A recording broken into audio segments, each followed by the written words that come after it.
Hi, I'm Mike Hogue from Lily House. So today, permaculture is a thing. It's far from homogeneous. It's actually very diverse.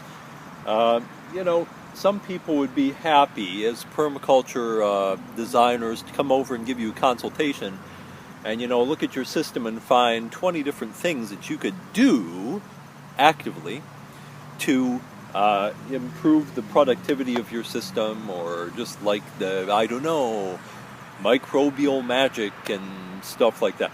I'm more of a fan of the super lazy kind of permaculture. So if I came to your place, I'd be more inclined to look around and find 20 things that you're doing that you really don't have to be doing instead. So that's one of the things that really inspired me, was this quote from Fukuoka, and I'm going to mess it up. But basically it was that instead of looking around and figuring out what are the things we can do, we should look around to find what things we're doing that we don't have to be doing. And since the big problem with farming dynamics and gardening dynamics is maximizing the value these days in an era when food is super cheap, then one of the best things that we could do is try to increase the value per hour of our labor inputs on our garden, increasing the hourly rate we're paying ourselves for doing gardening work. That's the key. Not figuring out more things we can do with no measurable impact. Too lazy. I'm too lazy to even finish this thought. Let's look at some of the stuff I'm doing. So, I haven't really done much maintenance work on this bed this season. That's a bad angle for it. It's actually pretty attractive still. So now I'm doing some harvest, some of my final harvest, some herbs and some tomatoes and ground cherries. As I'm doing that, I'm just kind of chopping and dropping in place. I might grab some grass from over yonder to pretty it up a little bit. Maybe I'll be too lazy to do that. I don't know. It's right here by the front door in this main section of our garden, so if I don't do that, it's pretty bad. Well, maybe I'll do that. Let's see. Alright, I'm back. Yeah, did my harvesting. These are right there. Some of the stuff I harvested. Tomatoes, ground cherries, a bunch of peppers, some cherry tomatoes, stuff like that. Over there is a bunch of tomatoes that are ripening up, and cherry tomatoes on the vine. I'm just going to keep them on the vine. I'm too lazy to take them off the vine. This whole box is filled with more. But the bottom has a bunch of tomatoes in it. Got a bunch of herbs in there too, stuff like that. And here's my beds. Oh, aren't you still looking gorgeous? Oh, too lazy to put away the hose. So here's what I did: put my beds to bed for the winter. I chopped and I dropped all the stuff. I did end up putting a little grass mulch on there, leaving the perennials in there. Leaving that arugula, I'm going to eat it. All of that there is mint root, artichoke betony. And I'm going to harvest that later too and pickle them. They're not ready yet. A bunch of blood vein sorrels and sorrels in there too. Oh, this is about 80% of the work I'll do to prep this bed for the year. It's also about 80% of the work that I'll do this fall to put it to sleep. I've been out here about an hour and a half. I also harvested some other stuff, and that's about it.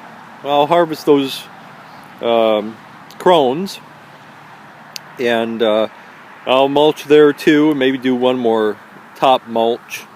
And that's going to be it for this bed.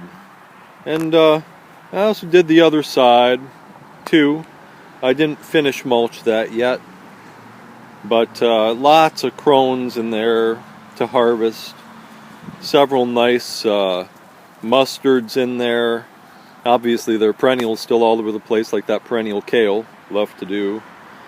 But that's, 70% of the work I'll do on all of that bed to prep it for the next season. In fact, this garden it's probably about 60-70% prep for next season. Hey, people ask me, well, what about the weeding? Well, how do you not till? How about not weeding all that stuff? And look at that.